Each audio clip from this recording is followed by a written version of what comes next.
You need people like me.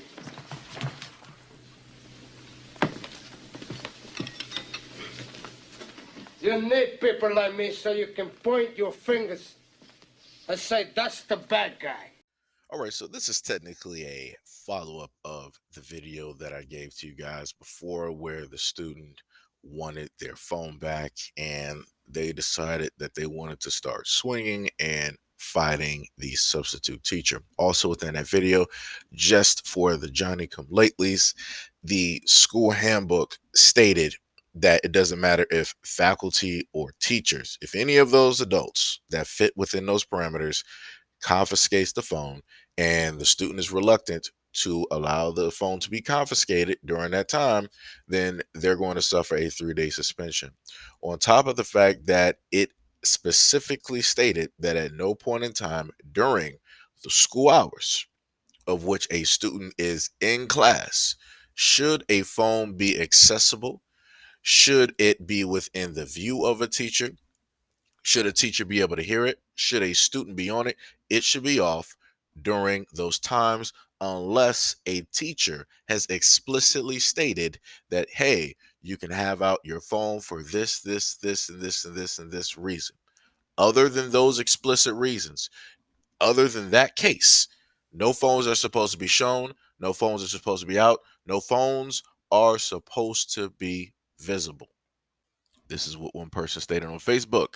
Well, when you hear the backstory of what happened before the recording started, she told them to record because she was going to whip the teacher. And apparently, the sub was calling for help to no avail before it got to this point. She didn't give her phone back after giving everyone else's back because she was getting cursed out the entire time.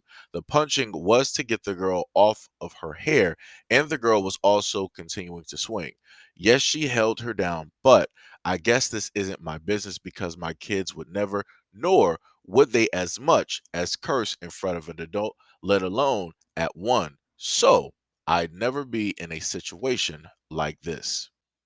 The student said, the fact that nobody helped me is crazy. People just stood there and let that woman manhandle me. Y'all supposed to be friends, and barely anybody asked if I was okay. Y'all laughing at this BS, and it's not funny. But if anybody got ish to say about it, we can get in the field, and that's facts. So somebody sent her a text message and stated immature. Your butt needs to get in the weight room. You got manhandled and trying to get back in the field. You need to retire from the field. She said, fight me about it. The other person said, want me to call that sub again? I'll beat yo. But she responded, not finna fuss with you, but have the same energy when I come back. Other person replied, okay. Wait a minute. This is what she stated on IG. None of y'all was there. Quit saying all this BS about what you would have did or what I did wrong. Y'all seen a video. Y'all don't even know what this is about. Yeah, I swung first. She shoved me 3 times and raised her hand at me. Y'all saying y'all would have beat her, but you are smaller than me and would have suffocated under all her weight. Even in the classroom. Really, dog? And for not doing nothing. Had to jump in, but y'all just standing there like this was a movie.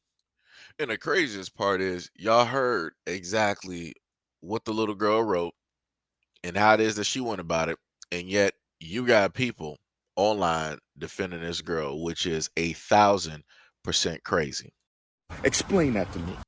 This person said, LOL, no, not really. This should have been over before they hit the ground. The teacher was inviting violence. Another one. This person said the teacher is wrong. Her composure alone shows a lot of aggressiveness off the jump. So, directly from the mouth of that young girl who was seen on camera going directly after the substitute teacher, she stated on social media for everybody to see that she is a violent individual. This is just what she likes to do. This is what she wants to do. Like she said before, she was like, yo, you ain't gonna have that same energy in the field. I'm about to get back in the field. I'm like, yo, this is, like I said, the type of language that these girls are using now, this is something that I would hear from guys. This is something that you would hear from guys because, normally guys would be the ones, scrapping and whatnot, after school in the streets and whatnot or whatever, right? That's some normalcy that would happen. You don't normally think of that when you think of girls. When you see girls, you don't automatically think masculine. You don't think the appearance of somebody trying to show off some strength or anything like that. You don't think of aggressiveness. But this is the time period that we are in at this moment in time, right? Back in, let's say, the 80s and the 90s, you might have had some moms, directly out there, right? That were the type to really get down. But it wasn't a majority, it was a rarity, right? But now it's a common occurrence because you have the women who grew up during the 2000s, right? And you got some of the women that grew up during the 90s, right? Especially the 90s, the ones that ended up later on having kids and such. They're the ones raising these girls. They're the ones allowing these girls to go out here and to go at other black women in this type of way. And then you have people in society that will go out and still defend this image, still defend these girls in their actions, and then going against their best interest, right? Which is the protection of the black woman. And they're like, yeah, the teacher was wrong. The teacher was inviting violence, all this other type of stuff. That's crazy to me. So my thing is, who is supposed to protect the image of black women from black women and also young black girls? Who was supposed to protect that image from them? Because nobody wants to talk about that. Nobody wants to talk about the other half. Nobody wants to talk about the people who actually have control over their own image. Because as I stated before, every single time your daughter walks out the house, your daughter is a representation of who? The mother. So whatever that little girl is doing, whatever she has learned, 9 times out of 10, she learned that directly from home. But as we have at this moment in time, you have a lot of mothers that don't want to take responsibility for what it is that their daughters are out here doing. They want to say, Jesus, take the wheel. They want to say, oh, that's not happening because the father's not in the house. The father is not a reflection of the daughter. The daughter is realistically, for all intents and purposes, when I'm talking about physically, when I'm talking about mentally, that is not a reflection of the father.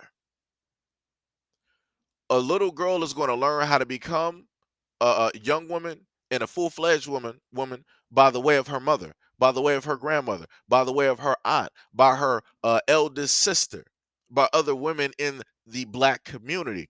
That's how she's going to progress and learn. Those are the things that are going to, seep in, and they're going to start to fill in some of those cracks or some of those areas that might be missing along the way as she's stepping and progressing into young womanhood, into full-fledged womanhood, into motherhood. But people don't want to talk about that.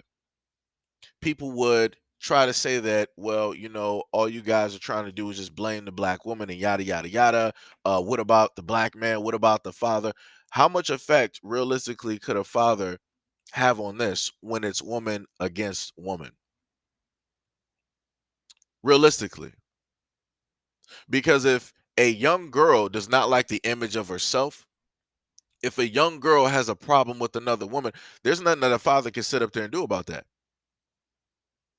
Because that's not the image. She's not fighting the image of her father. She's not disliking the image of her father. She's disliking the image of her mother, of her aunt, of her grandmother, of of herself. So when we want to happen to have videos out here where people want to talk about this type of loathing and disliking of black women, people might want to just so happen to point that mirror right back directly at the main focal point, at the main issue at hand, which is the fact that you have a lot of black women that don't like and love other black women. They don't acknowledge and respect and value other black women, because this is how you end up having situations like this. Because if black women really loved and cared about each other like they say that they do, then this wouldn't even be a video. Then this wouldn't even be a topic. But this has to be a topic, because this is going to be a problem, as I've stated before, that is going to progress further and further and further and further, just like a cancer. And it's going to get to a point where it's going to reach that stage 4, and there ain't no coming back. It ain't no use in trying to, save whatever now, because you can't save it. So again, this is just a simple black man talking head up here that has been stated to be anti-black woman, that is stated to which media have stated I hate black women and all this other type of stuff. Like I said, if I did, I wouldn't do the videos that I just so happen to do. I wouldn't actually try to give you guys warnings of the signs, show you the signs and the symptoms of the various things that are going on, because like I said before, who else is doing it? Who else is going to do it? You're not going to really see other black women with the large platforms that, want to consistently get on black men every single day, talk about this. They're not going to do that, because that's against their best interest, which is making that money, because it is, very good to make money off of anything negative dealing with black men, right?